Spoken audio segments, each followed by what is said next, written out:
Underground Prince, we're back in this bitch, make some motherfucking noise! Let's go! I got my first battle with me. I got Paolo on my left. Introduce yourself.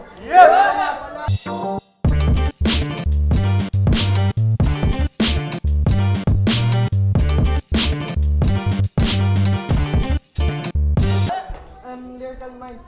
Go! Let's go! And I got Ryan on my right. This is his debut battle. Let's go. Introduce yourself. Ryan nga pala, shoutout.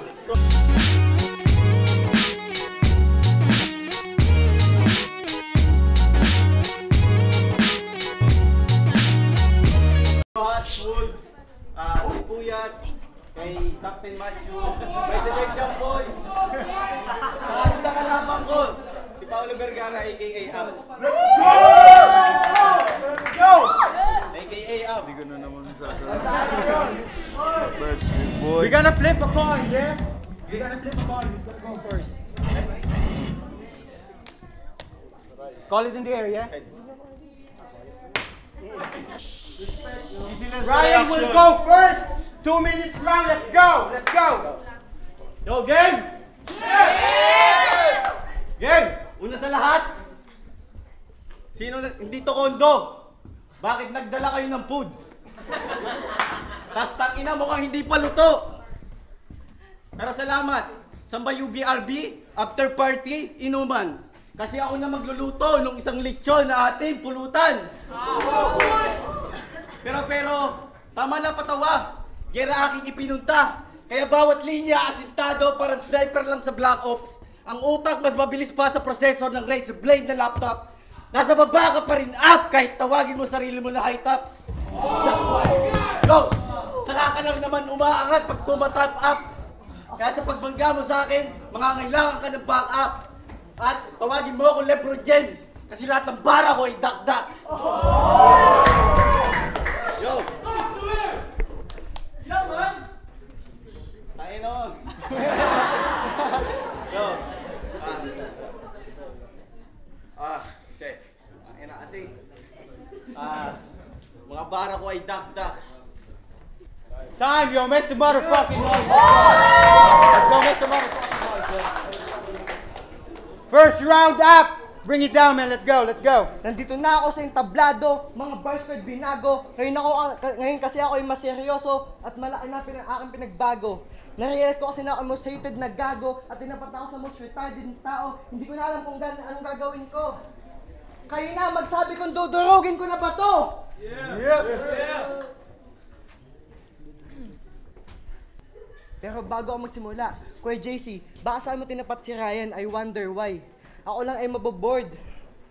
At mga madla ay madadamay. Alam kong gusto mo akong bigyan ng magandang challenge, pero this is too easy.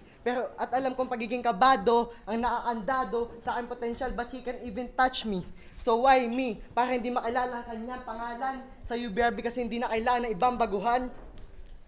Ako yung nagtataka. Bakit sumali siya? Kung sa simula pa lang na alam niya na siya yung magmumukhang tanga. Ako yung humihingi na pasensya, tol. Kasi hindi na ako na-warningan. Hindi ko na nasabi sa'yo kung gano'ng katindi dito ang digmaan. Kaya umuwi ka na sa iyong lungga kasi matatalo ka na ng bigla. At ang dahil na doon yung mga bars kong malalakas na ikaw yung mabibigla.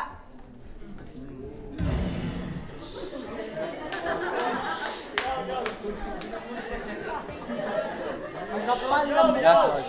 Yo, hold it down. Hold it down. Ang kapal na mukha. Tinawag niya pa ang sarili niyang Kero Prince. Kero Prince? Ulol pala ka lang, hindi ka Prince. Wala kang karapatan tawagin ng sarili mong Prince kasi isa ka naman sa pala ang walang pag-asa magkaroon dito ng wins. Malaki ang pinagkaiba sa taong may inspirasyon at sa taong nakikisali ngayon. Ikaw ay nakikisali lang, kaya please stop. Kasi mga kalaban mo dito ay mga inspired sa taong nasa top. Yung tipo nag-rap gamit ang utak at puso. Ikaw ay nag-rap kasi alam mo na uso. Pero teka, meron na taong nakalimutan. Marami kasi akong gustong pasalamatan. Shoutout nga pala sa Chris Clothing, Chris Iyo at Lyrical Minds. Time! Make some motherfucking noise! Yeah, man. Make some motherfucking noise, yo. Second round, Ryan, bring it down. Let's go. Game. Kasi ito si Up, patropahan trending. Lahat na lang nang nakikita sa tropa ginagaya. I mean, wala ka bang originality? Eh, balita ko nga pati pagiging chickser mo, ginaya mo na rin daw. Tangin na, real talk, naalala ko tuloy. Di ba may sinisiraan ka? Isa sa mga kuneho? Kilala mo yon. Tapos sa akin mismo nagtimbre. Sinisiraan mo daw siya doon sa taong mahal niya. Pero ano na pala ng pagiging chickser mo? Wala. Kasi sa huli, nagkabalikan rin silang dalawa. At maiba tayo. Sa totoo lang, ayoko talaga bumatel. Lalo na yung event last week. Pero okay na, kasi na-move ngayon. Because I know that was sick. Kasi alam ko, alam nyo rin, bawal kumain ng karne kapag Holy Week!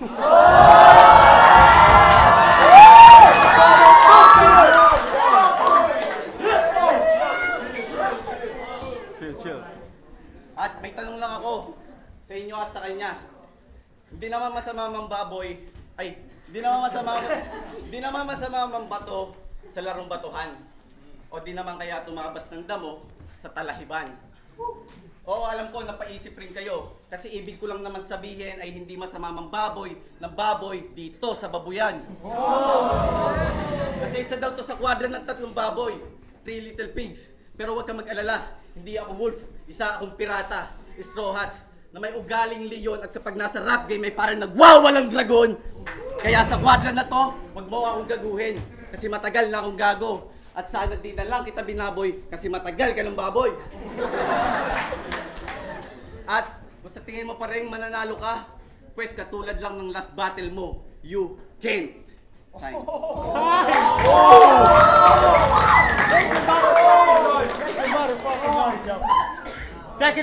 Second round, let's go. Po, siguro tama pag akong advice ni Joey na hindi ko na kailangan mag-hold back sa aking enemy. If he ain't even showing no worthy, I guess I just have to show him no mercy. Madami akong bars na binago kasi malaki ng aking pinagbago. Pero ako'y medyo seryoso, pero I will give you all a good show. For the past weeks, I trusted nobody kasi madaming rats over a dead body. Kaya pinatan ko ang aking bars at hindi ko na in-spit out. Kasi madami, alam ko naman na madaming mag-i-spit out. At tol, hindi na ako magsasabi ng real shit. Kasi madami ka na maririnig na real shit. Pero prediction ko na meron kang real shit sa akin kasi madami nga nag-i-spit out ng real shit tungkol sa akin. Ako na yung most hated sa liga, pero ako saan yung most wanted, dumanda ka. Papalan kita ng bars after bars na may medisina, ikaw yung may hilo at magkaka-amnesia. At bars after bars na may kamandag ni Medusa na ikaw yung maninigas at magkaka-phobia. Aaminin ko, muntingin ko nang hindi matapos ang aking bars kasi madami akong distractions. Pero na-realize ko na ikaw lang naman ang kalaban ko kaya hindi ko na kailangan ng distraction, ng concentration or motivation para lang umupo sa isang lamesa at sumagot ng isang question. I admit, I hate maths, but you are like a simple equation. Yeah. Tinanggal ko na ang aking jokes kasi you're already a fucking joke. Pero don't worry folks, I'll still make you all laugh. And here's the joke. He is a pussy who likes to choke some dick and that ain't a joke. He's a pussy who likes to choke and some dick and that ain't a joke. While he choke, you will hear him croak because he is a frog who is trapped in a well and all he can see is the stars. He can climb up at the top, even he can lift because he can praise his bars. Kailangan ko ba i-break down yon? Wag na kasi lugi ka na ngayon. Pero teka, meron ata ako nakalimutan. Madami kasi akong gustong pasalamatan. Shoutout nga pala kay Kimner at Eddie para sa main event time.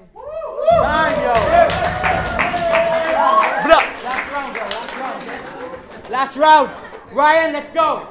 Yo, Kasi kahit magpakahinahon ako sa battle, kagutal pa Hold rin it ang down. lalabas. Ito, sample. Gusto nyo ba akong maging sweet sa battle na to? Oo. Kita mo nung agree sila. Patunay lang yon na gusto nila makitang mamatay itong diabetic na kabatil ko. Kaya, wala nang pero-pero, wala nang teka-teka. Bawat bara asintado, ito'y kalkulado mathematics. Ang impact ng bawat punchlines ay magnitude, mechanics. At hindi mo magigets ang rima, parang equation lang sa physics. At kung sa chemistry naman, tawagin nyo akong acetone. Kasi ngayong gabi, masasaksihan nyo paano ako tumunaw ng styrofoam plastic. Kasi, asintado ako kahit ilang milya. Paniguradong sasabog yung bumbilya dyan sa iyong idea. Kasi masyadong nagmatigas, pwes sa aking kabasag. Masyadong nang nagmalalim, pwes sa aking kalunod. Masyadong nang nagmataas, pwes ako magpapabagsak. Kasi kahit isang hakbang ko pa lang, paitaas hindi ko nakakalimutan magpasalamat habang nakatingala.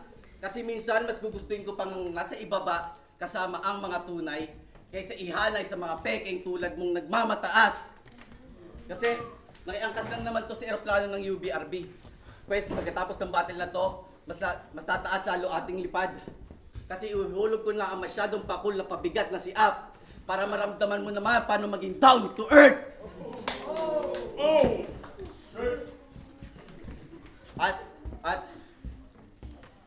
At balita ko, kukombohin mo daw ako ng mga punches mo na 1-2. Pwes, sa laban natin na to, tawagin mo akong Moon. Kasi parang ang sumuntok sa buwan. At kapag ako naman kumombo ng punches, kahit alam mo saan tatama, hindi mo maiiwasan. Kasi kaharap mo na iyong dead end. At kapag inumpisahan ko na ito ibigti, gamit aking mga linya, ay magsisilbi mong dead line. At kahit pa tumawag ng doktor, hindi ka na maisasalba. Alam niya kasi malapit ka na rin malagutan ng hininga. Flat line. At putang ina, kung magpilit pang humabol, doon lang ako sa dulo maghihintay.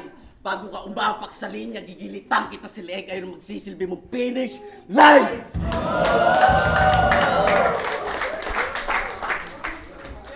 At bago matapos ang round na to, oras din ang kanyang libing. Time.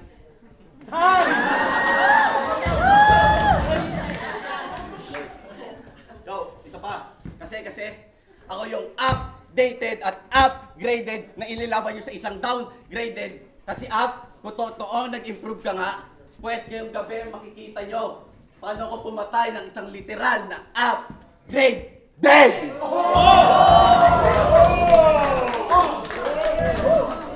Time, yo! Make some motherfucking noise!